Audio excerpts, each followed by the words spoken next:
মেয়ে হিসেবে আমি কথা দিতে পারি, এই ধানের শীষে যদি বিজয় লাভ হয় তাহলে ধানের শীষ না, আপনারা সকলে মিলে আমরা সংসদে যাব এবং সংসদে গিয়ে আমাদের উপজেলা, আমাদের সন্তা, আমাদের রামকান্তপুর, আমাদের মাঝারটি, আটগড়, গড়তি, বল্লভটি, জনগণটি, ভাওয়াল সবটা ইউনিয়নের জন্য আমরা উন্নয়ন করবো ইনশাল্লাহ।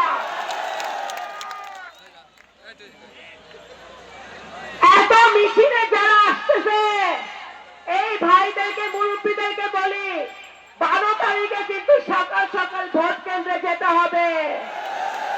ভোট কেন্দ্রে গিয়ে ধানের শীষে ভোট দিতে হবে এবং প্রত্যেকটা ধানের শীষের ভোট 12 তারিখ রাতে রেজাল্ট হাতে না পাওয়া পর্যন্ত রক্ষা কবচের মতো পাহারা দিতে হবে। আমাদের ধানের শীষ, আমাদের ধানের শীষ যেন কেউ চুরি করতে না পারে সেটা খেয়াল রাখতে হবে।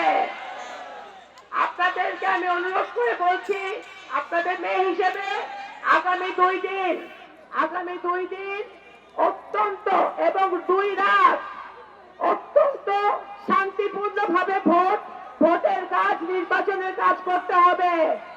এবং কারণ অন্যান্য অনেক প্রার্থীরা আছে যারা আপনাদের সাথে ঝগড়া বাঁধাইতে যাবে, ঝগড়া বাঁধানো যাবে না।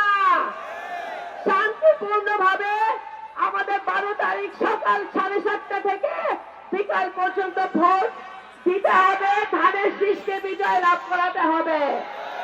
আমাদের মা বোনরা আপনারা কষ্ট করে সকাল সকাল যাবেন, ভোট দিয়ে ধানের শীষে ভোট দিয়ে বাসায় এসে অন্য কাজ করবেন, ঠিক কিনা?